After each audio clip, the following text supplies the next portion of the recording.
guys. What's up, everybody, and welcome to the Huddle. We come at you every week on Tuesdays at 3 o'clock to discuss maintaining forward progress in your flooring career. This week is a extension of last week and part of a series. Now, we figured at the beginning of the year, we'll discuss what can we do this year that will make some meaningful change in the industry. And so this week we're talking manufacturers and distributors. And we have a guest today, Jake, with Shaw, right? Yep. I got that right, Jake? Yep, with Shaw Contract. Thanks for having me, Paul. Well, welcome. We're glad that you were able to join us today. And as usual, we have the two mainstays of Daniel and Jose of Preferred Flooring out of Michigan. Thank you guys for once again being on and contributing and just being real leaders in the industry. So awesome, bro. Thanks for having us again. You know it. Awesome.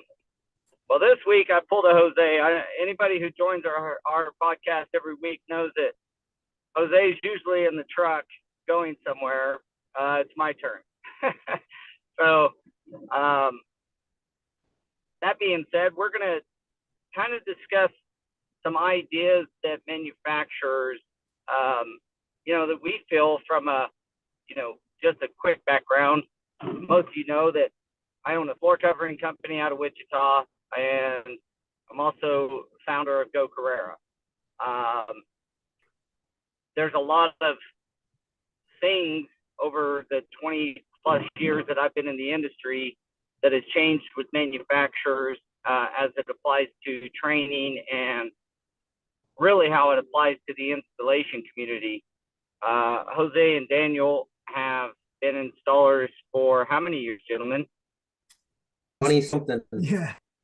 20 something, and they know they now have a flooring company called Preferred Flooring for the last several years, and I'm sure they have some insight here too. So the first piece that I'll bring up, or that was on my list, is why manufacturers not do certifications anymore. And I know there's some liability and stuff that came about, but true certifications and of the past seem to be pretty much, passed down to your training entities like CFI and such. So I guess whoever wants to chime in on that question. So I'll chime in with what I was told before Jake does. I know that he's the manufacturer with Shaw, but and this is all speculation. This is what I've heard through conversations with tech reps. Is because of the liability that they were acquiring, right? Like when they certify as a manufacturer or do the training for certification, they were assuming responsibility for that particular installer or that company. And if there were any failures, then it was coming back on their training program, or this is what we learned, or you certified them. And I think that's where some of the issues were coming about. And so they changed the literature a little bit, changed the way they were approaching it. And I get it. You don't want to adopt somebody else's negligence, right? And by certifying somebody as a manufacturer, you are essentially doing that. Yeah, you're pretty much assuming the liability, right? Because it's like, yeah, they came through, they're certified, they're approved to go on your job. And then if they start doing something wrong, then the customer can be like, you sent these guys to me. Like, you said that they had to be certified and they are. Now what? It's similar to like the automotive industry. My cousins tie up with Ford, and they call it Ford Factory Train. And ASE certified will get a certification, a third party, but from Ford standpoint, it's factory trained. Yeah, right. The same thing with when you look at Protect All, the manufacturer.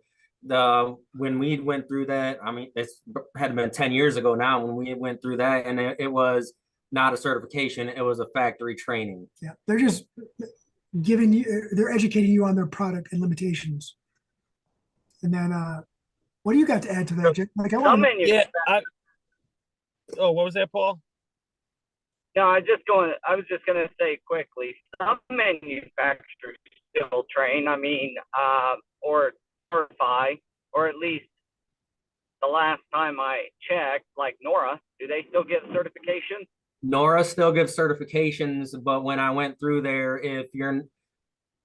they require you to actually make a visit back every 3 years unless one of the tech reps comes to visit you and sees your work on a project. So that Mhm. actually happened to us. So I am NORA certified, and the tech rep, when we were on a project, actually came out and like watched us work, asked me questions, got down and actually seeing how we were putting it in when the adhesive was spread and stuff like that. Mhm.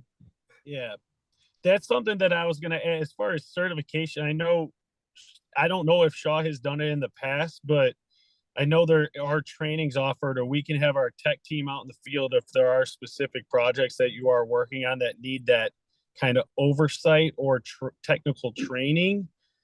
As far as certification, it does come down to liability of, because you have a piece of paper, your training wheels are off. It doesn't mean that you're going to do how you did in the actual training certification out in the field. So I think that's what it comes down to. But if there's ever an instance where you need oversight or a help in a training, that's something that we could offer by getting somebody down at the mill, whether it's a complicated install or a big install, that it's just an added feature that we can assist with.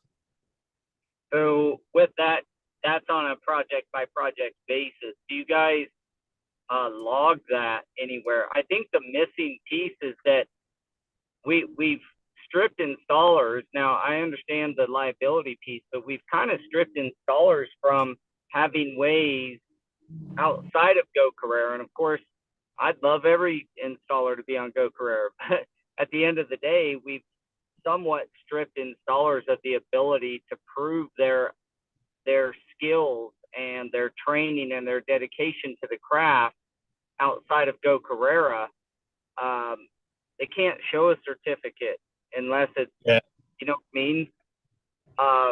They don't have a way to prove their Expertise, yeah. You know what Yeah, I mean? Separate themselves yeah. from other installers. Mm-hmm. Or else, right? And correct me if I'm wrong, unless it's just word from mouth that, hey, these guys do a great job. They're trustworthy. They'll put it down. They'll do it correctly. Follow protocol. Are there other certifications out there outside the NORA that you talked about, Jose? Yeah, there's plenty of education programs out there for every silo in the flooring industry. CFI runs a general run, NAFCT runs resilient, and then they're also doing subfloor and prep. CTI, Yeah, those are great training. So what does it mean to a general contractor or a homeowner? They don't know what CFI is. They don't know what right. NAFCT. They know who Shaw Contract is. They know who, Mohawk and Milliken. They know those names. So they don't know that, and they don't know the different levels. So you can say you're CFI certified, and you're really an R1 doing a C2 type project. And you know what I mean? You're absolutely right about that. That there's no template that says that, hey, this is my card. This tells you where I'm at as far as my expertise and my level. There's nothing like that. You throw a name out there and you can say whatever you want after you throw a training program out there. There's no that I think what I was getting at was there's no clout to it. That's what Go Carerra is trying to do, or is doing, is giving a metric to be able to be utilized by ingesting all of the training and then providing the hammer rating. But at the end of the day, the void of manufacturer training, I guess I'm a little curious on standardized training, calling it factory trained or factory whatever, and still logging that installer completed that training. When you go out to projects and you help them through a project, that's helping them through a project, but it's not, our goal is how do you significantly improve the installer's life their standard of living, and they don't get that, just because a manufacturer came out to a project and yeah, the project went well, but they don't get to carry that forward to the rest of their working career. You don't get to say that, yeah, I was trained by Shaw or I was trained by Mohawk or whoever, right? And Shaw Contracts is such a great company and a large company that, is there any standardized training, Jake, to your knowledge, where installers could go to a Shaw facility or a Shaw supported facility and get off the project, I should say, training? Not to my knowledge, but I'm sure it's something that we could do. I don't know if it would be so much as a certification. There definitely is an opportunity in local RDCs. When I was down in Chicago, in the Chicago market, we had one outside of the city where we had specific installers come in for sheet vinyl training, but it's just training itself. It's not so much a certification. So I could definitely follow up with the technical team in the mill to see if that's something where that'd be of interest in local markets, to get a group of installers out there for, say it's heat welding or say it's any type of installation, and then have a Shawback program for training. I just personally haven't done anything to my knowledge on it. So, Yeah, and it doesn't have to necessarily be a certification, I wouldn't think. Yeah. Just a factory train. That's how Ford got through it. even the training So, can be recognized, and just a little background as well, like the hammer ratings he's talking about for Go Carerra. What it is that it gives the installer a rating for their skill set. And, Okay. and I don't know like how many trainings are actually recognized, and if it adds to a hammer rating, Paul. And I'm sure that you're factoring a lot of training and education programs in there too for the hammer yeah, rating. just about everything. Yeah. Even afternoon workshops, like in the tile world, they have the NTCA afternoon workshops at different distributors. Even those are recognized. It doesn't give you a bunch of hammer, obviously.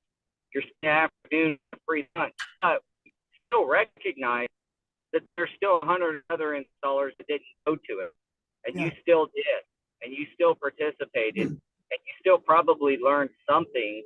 And so, as long as a training is cataloged, meaning the entity that did the training saves the fact that, say, Daniel did a one-day workshop, right? We recognize all the 2-day workshops for Schluter. It's a 2-day workshop, and like I said, just afternoon workshops at the NTCA even, and each one has a different weight inside of our algorithm, so it gives different amounts of hammer based on the years of experience that you have and a ton of other factors. So it's hard to say that this training equals that amount of weight, because it depends on your previous trainings as well as your years of experience and work history. But if the training that you're talking of, Jake, is possible to get set up where, and industry wide, right? We have a huge need in the industry to get trained. So I'm not even saying one manufacturer can solve it all, but if the manufacturers had a factory training that they log when the installer goes, and you can fill out a questionnaire that says, what type of training it was, how many hours of hands-on, how many hours of book study, tests, all that stuff. And you just fill out the questionnaire, as long as, like for Go Carerra's purposes, as long as Go Carrera can go and verify and prove that installer took training, they get to get that value added to their hammer rating, and they get to carry that training forward.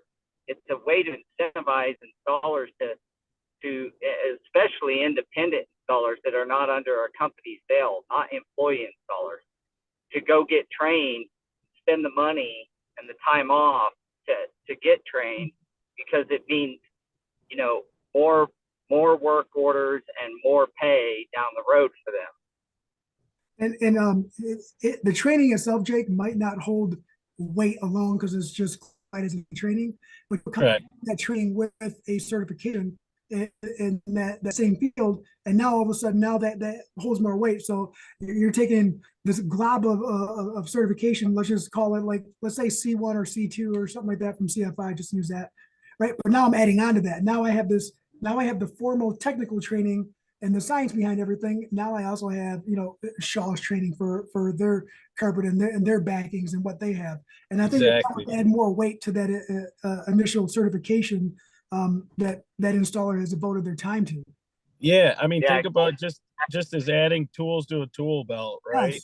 Yes. It betters their personal skills, their training skills, their installation skills, and then it also helps us out when our materials do go down. Of we want it to go in correctly and get that training so that we don't have issues in the back end.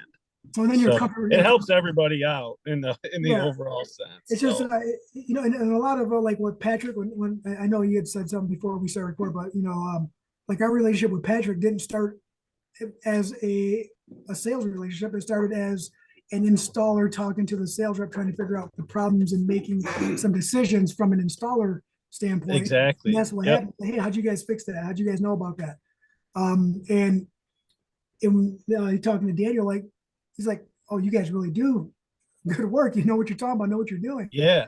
And well, I think it helps us out from the manufacturer's perspective, even though I'm a manufacturer's rep. But if it can add anything to my tool belt of, hey, I can talk to a higher maybe not as high a level as an installer, but if I can get some basic knowledge of the actual install as it's going down, it helps out all sides of the group, Right. And it also helps with material that you're getting spec'd, right? Like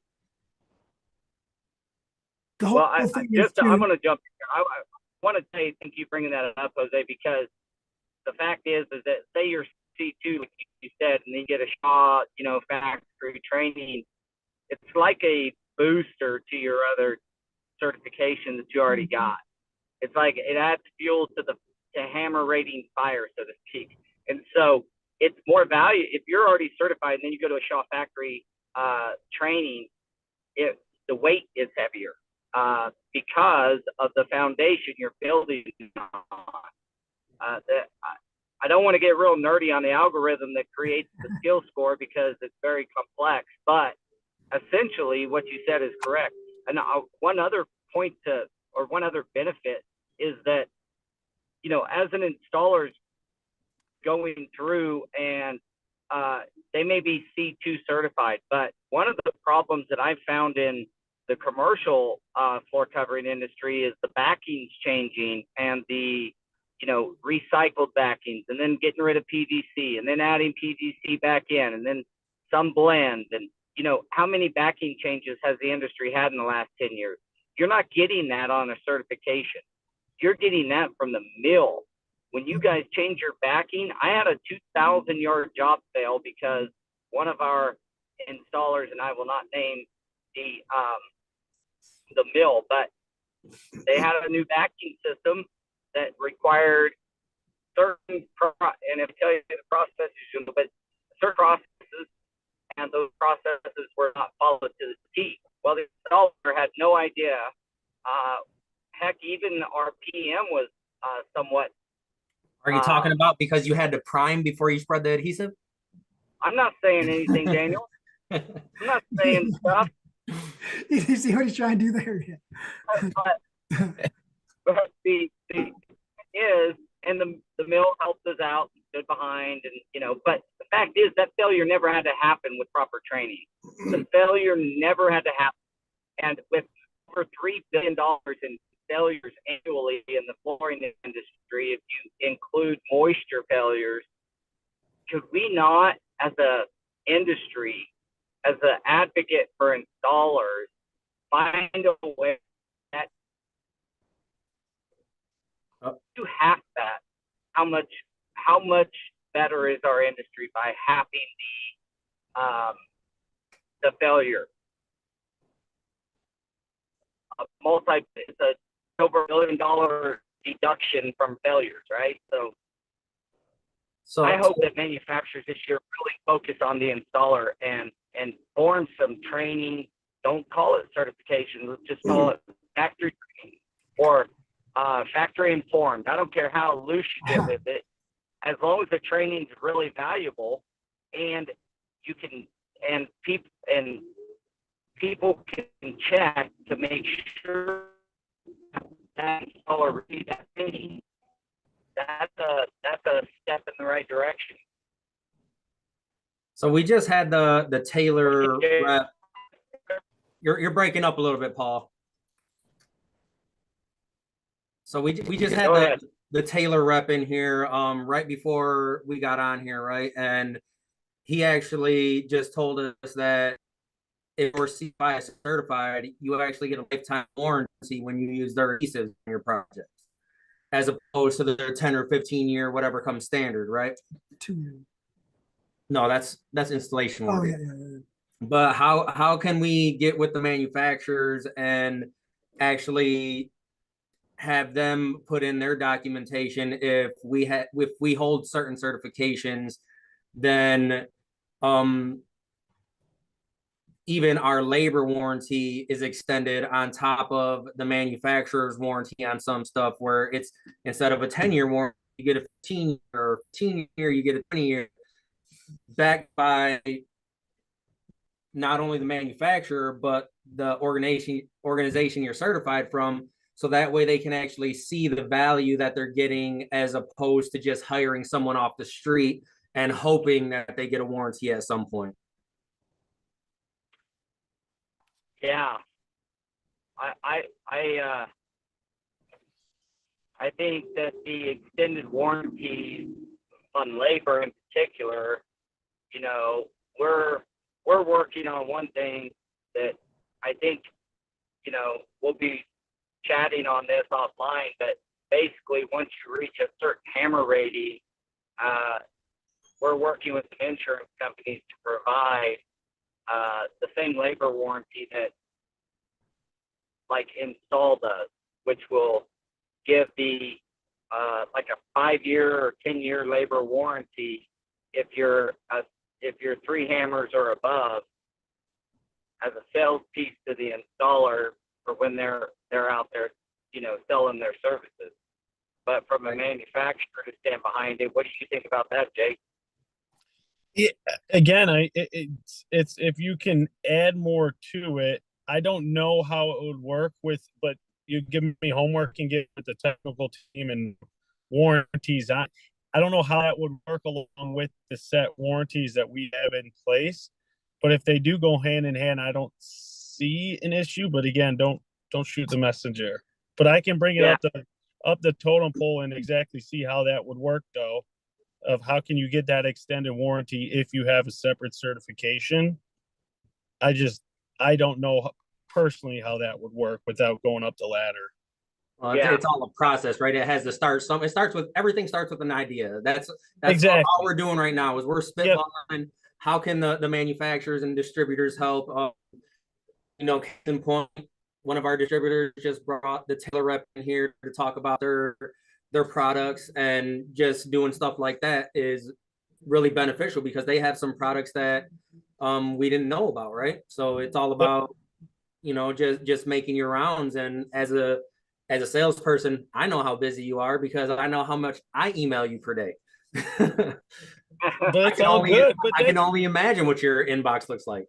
Yeah, but also you got to think it's not only, and it just comes out to the whole overarching thought on this is it's nothing but beneficial for you, for us, for installers, for everybody. So if we can team up and start this idea and spark it and ignite it, and then something turns out from it, that's kind of, nothing's going to get done unless you have conversations like this around it, you know, whether it's I'm boots on the ground up here in Michigan, but I bring it to a VP who covers the Midwest. That VP then covers it to a divisional, and then it goes from there, starts like wildfire. But like I said, you guys got me homework now. I'll follow up, get with the technical team and get with other people up in upper management on it to see exactly what can be done with that. And then like last week we had Kevin in here from Roberts, and he's on Facebook right now. And he said, did I ask the tailor rep if his warranty will supersede the flooring warranty? If it doesn't, it won't matter much. And that's another thing too. It's you can see these manufacturers actually going to places and spreading the knowledge that they have, right?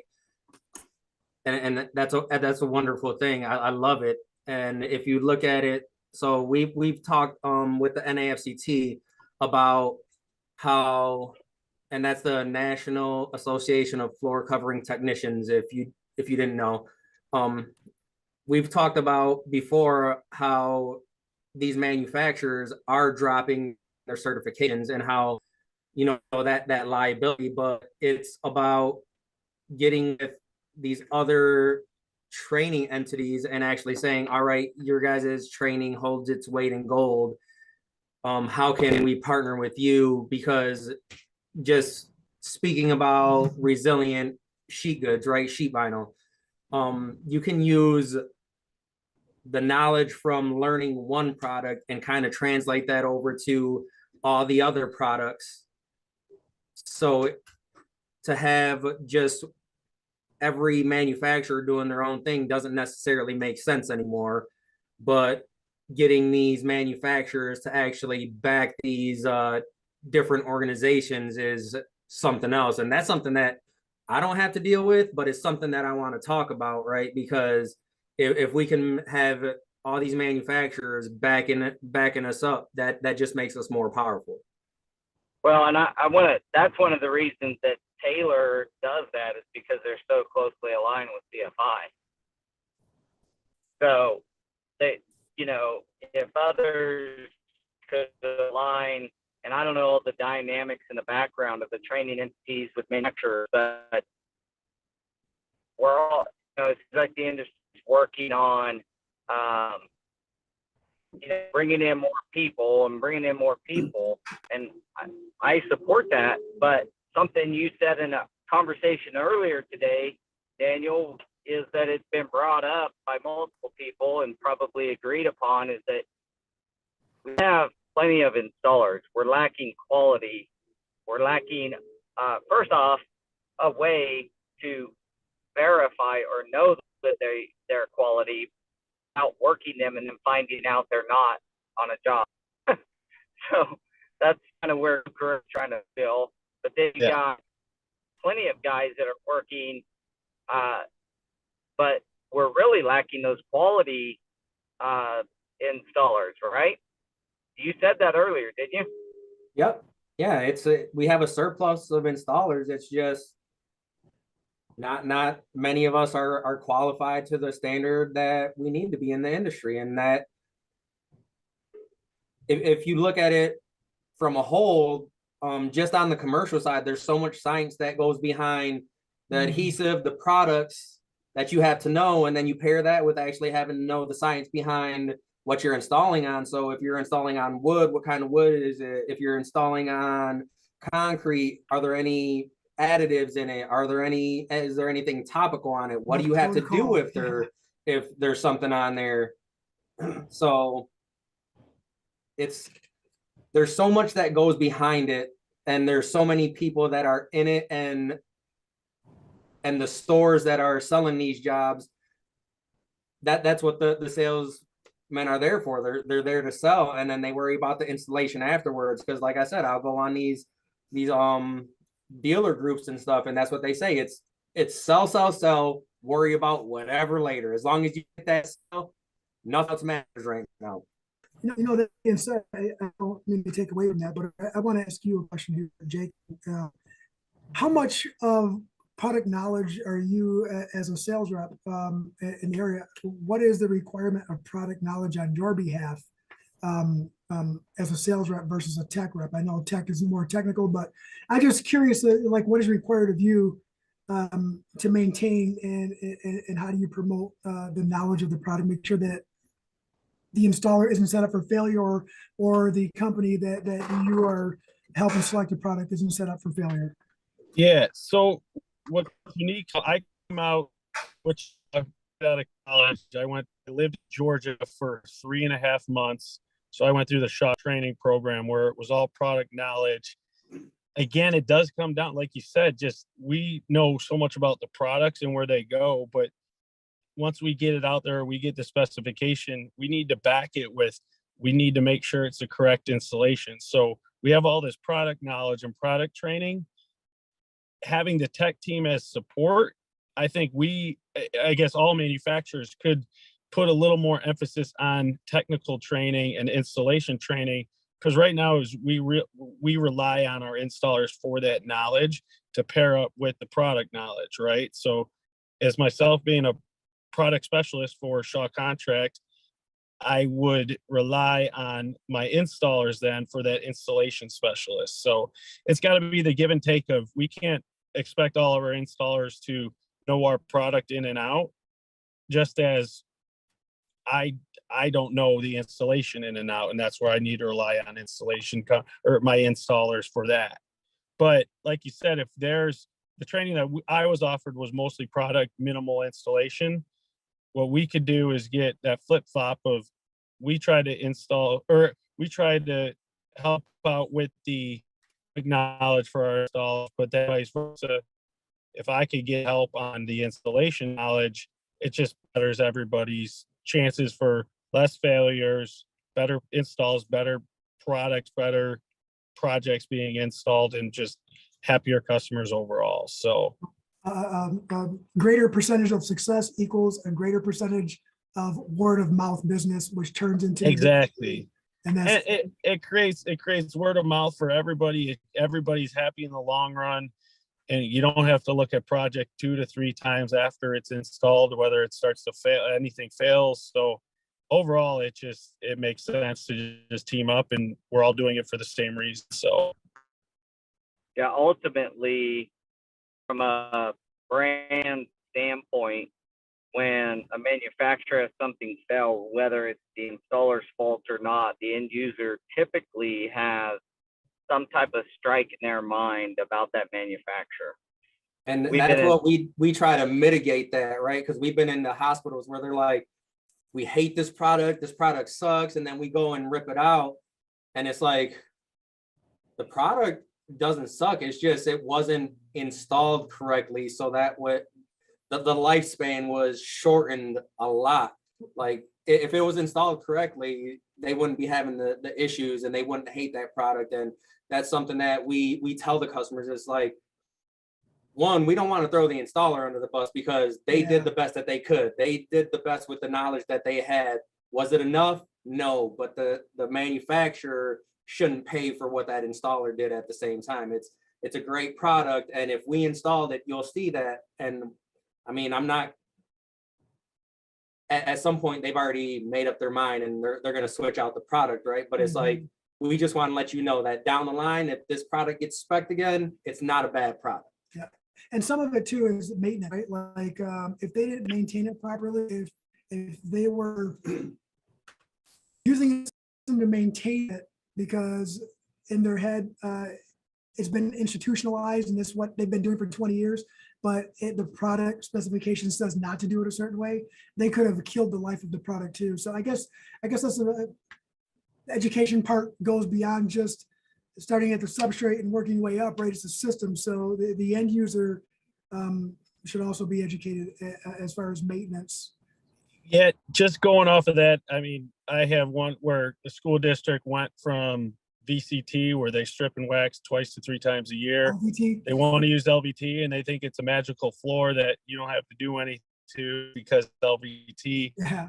They didn't change their casters. Everything gets scraped up. It's basically having cement with any salt melt, anything going on, it just got scratched up. They're like, well, it's LVT, we don't have to do anything to it. So that was coming off of, no matter what product was down, it was going to get scratched up no matter what, because it's starting from the installation from the subfloor all the way up, and then teaming up with furniture just to maintain your our product to the installation. Because if it starts to get chewed up by furniture, it makes not only the manufacturer look bad, the installers look bad. The end user is going to point a finger at somebody, and because we're down first, it's going to be one of us. Right. And they, Yeah. I mean, they even have stuff out there now. It's where you can refinish LVT. We went through a presentation Yeah. with the FCICA, and who was that? I forget what manufacturer. It was Mapei, wasn't it? Oh, it was Mapei. Yeah. Yeah. They got a topical. It's a temporary fix, right? But it's a selling There's point. a few of them. Never Strip has one. There's there's some other coatings and stuff to put on top. Like you said, they have a solution, but you know, I think everybody moving to LVT really messed up. This just side note. The way LVT was sold for the first 10 years didn't do it any favors.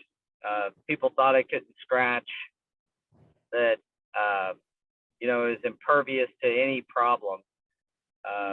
Didn't need any maintenance ever. It you know, obviously we know different today, but 10 years ago, when there was not as many manufacturers of LVT, maybe 15 would be a better time frame. But you know, it was kind of sold as the clad back then. You know, many people who specified, old architects or designers or end users who may buy it, you know, have been around them, still have this expectation. You know, from a sales standpoint, when we're selling LVT, we always talk about that it will scratch.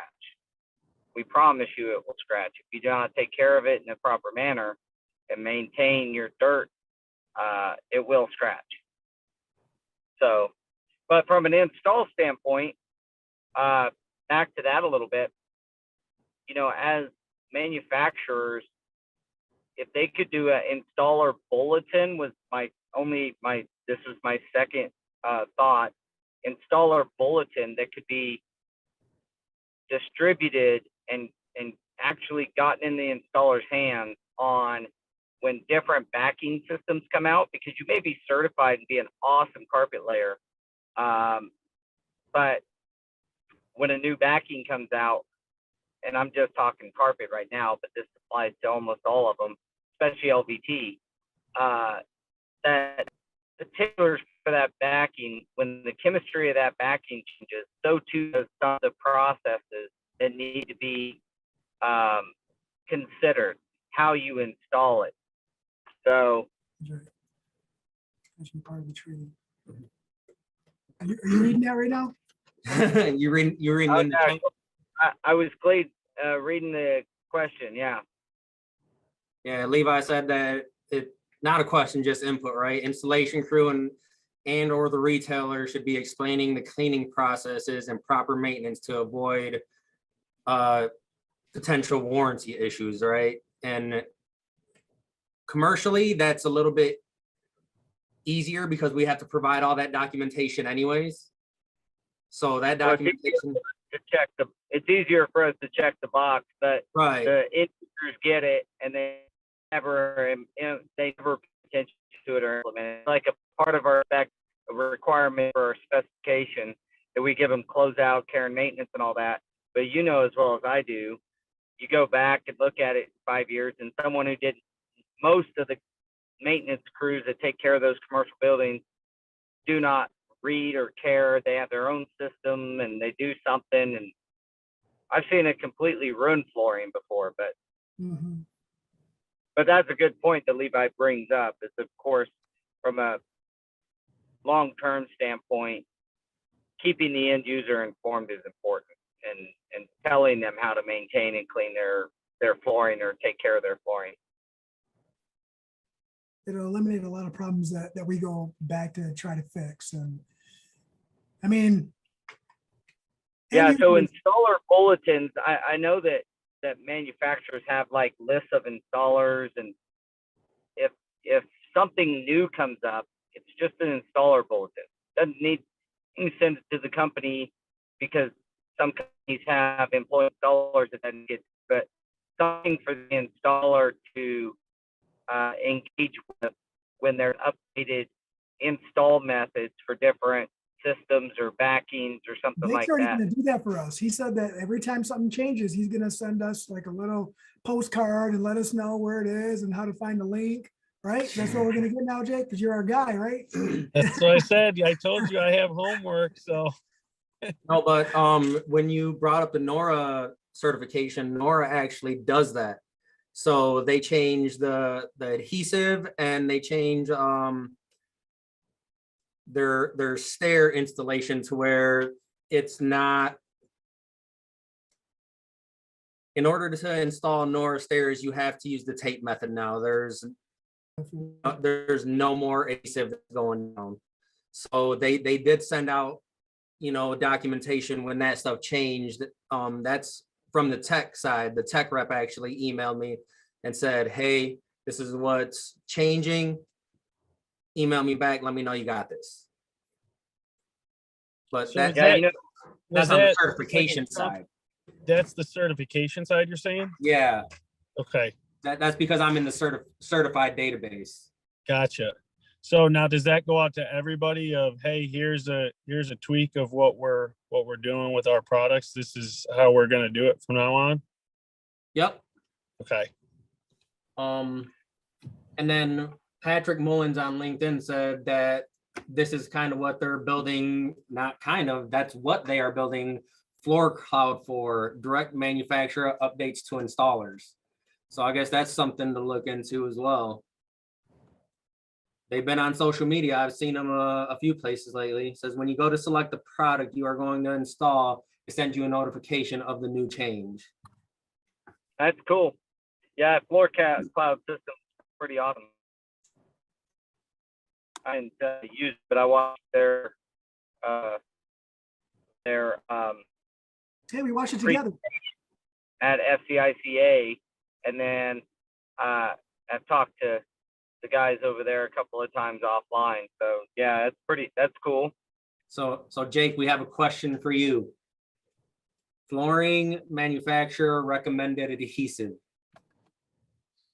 That's There a we tough go. one. That's a tough Here we one. go. Depend. There's a lot of different instances of what the subfloor is. What I guess what I think what he's trying to get at is in your documentation, it usually says Shaw adhesive is required, right?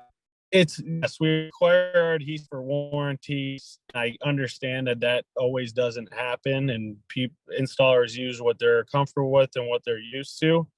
But again, just being able to get the questions up front or those moisture tests done in the forefront of how can we prohibit something bad from happening. Again, if installers are used to using pressure sensitive or just a regular wet set adhesive, then that's what they're used to. We can only do so much to recommend our own. And like you said, just from from a maintenance side too, we can say, okay, you have to buy these casters and we're trying to protect our floors. We need to think of it as more information, and then being more information, the better to then decipher an answer. But if we were looking for, there's an overall one-stop shop, all adhesive, I don't have that answer for you. That's a great answer. So like, based on conversations that we've had with we're just going to go across the board. It's installers, the manufacturer recommend a system that they're going to warranty and that they're going to back, that they're comfortable with, because that is the system that they are using for all of their testing. If you were to venture outside of utilizing the system that is recommended by the manufacturer, then what you're going to have to do is you're going to have to make sure that there are safety mechanisms in place and you are not skipping steps. Because if one thing fails, the system is not a whole. They're going to have to break it into segments, and then they will find the failure where it was, because science doesn't lie. So I don't think any sales rep is going to tell you to, yeah, go ahead and use that. Like there's a question on there, like, what if it's not available? Well, if the manufacturer adhesive is not available, then you're going to have to use the next best, right? And the next best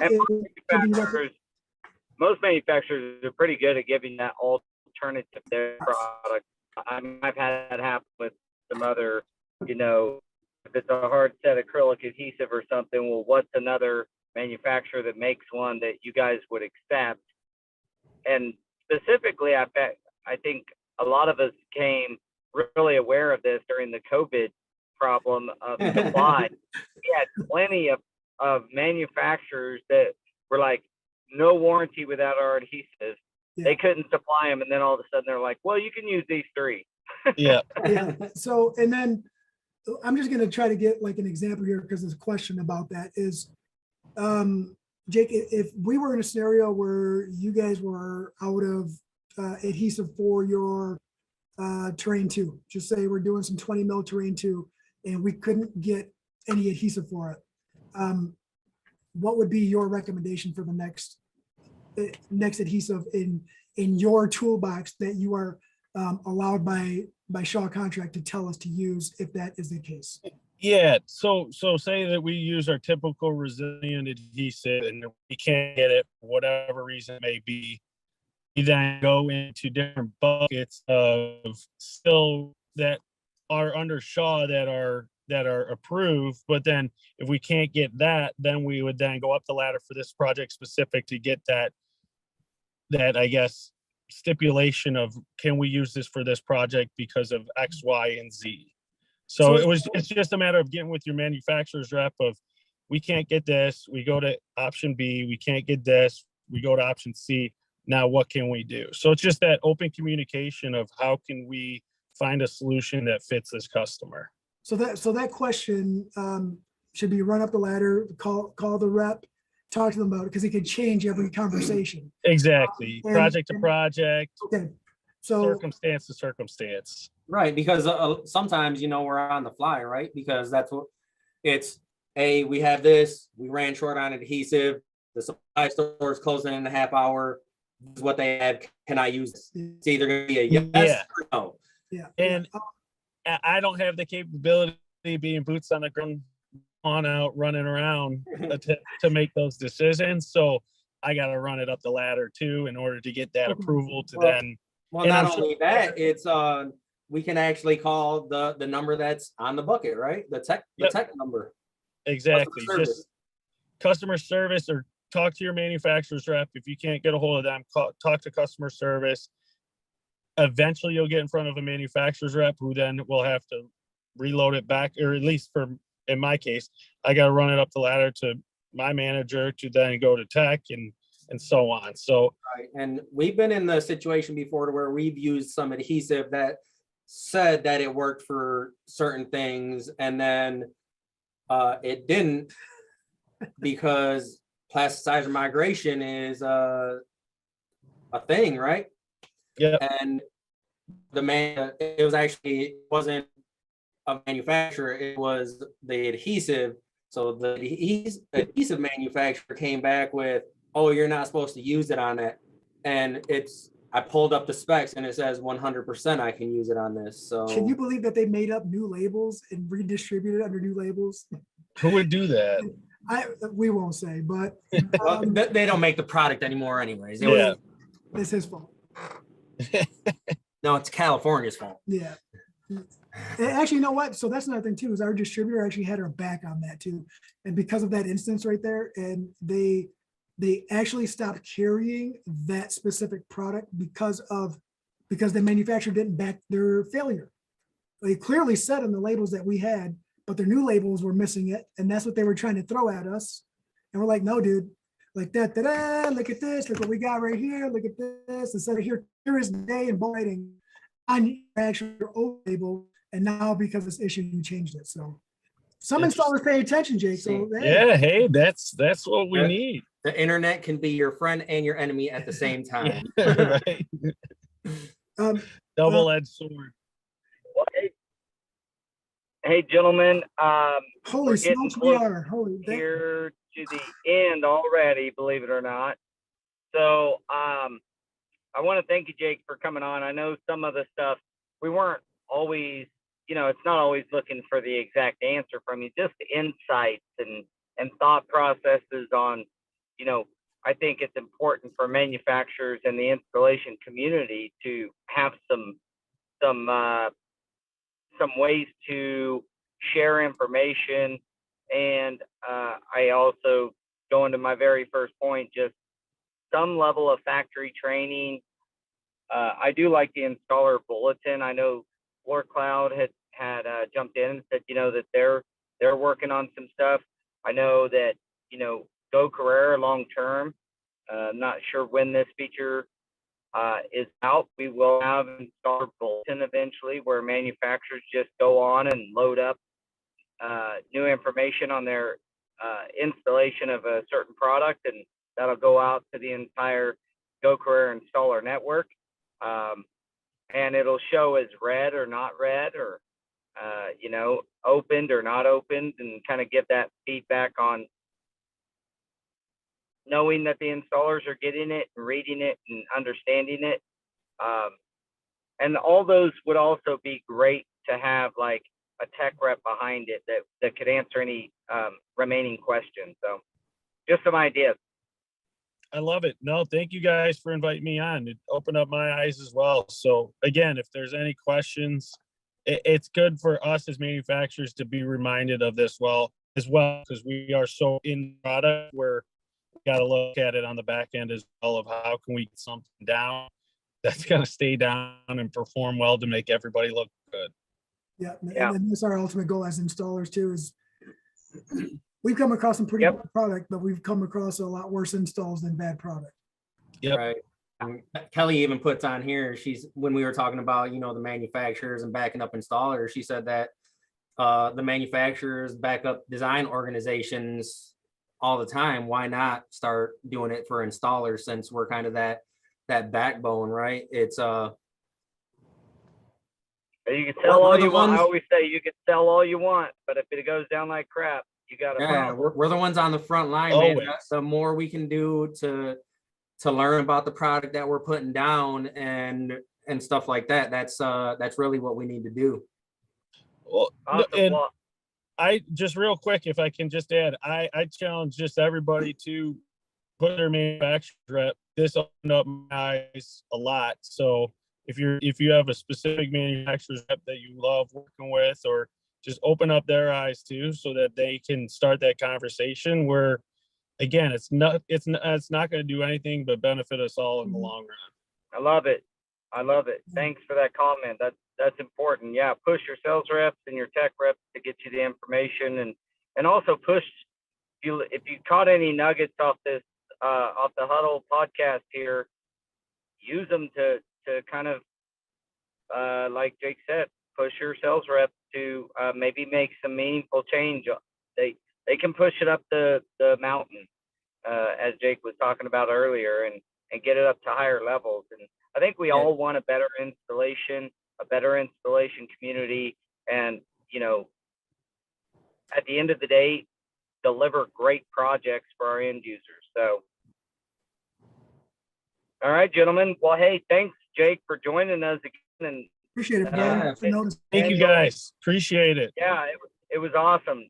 Daniel, Jose, thanks again for being a good Samaritans of the flooring installation community, because a lot of people listen, and I think that understanding that some of the challenges that we go through out in the field, and the stuff that the instances you bring up are fresh and can help us all be better. So I appreciate you guys. I appreciate everybody. Thanks for the audience, everybody joining in. If you like the content you have heard today, consider liking and subscribing to our YouTube channel. We upload these every week. We upload them to our YouTube channel. So go search us out, like and subscribe, join the podcast, get involved in the community. Outside that, I want to say thank you to everybody once more, and we'll see you guys next week. All right. See you guys. Thanks, guys. Thanks, guys. All right. All right. See you.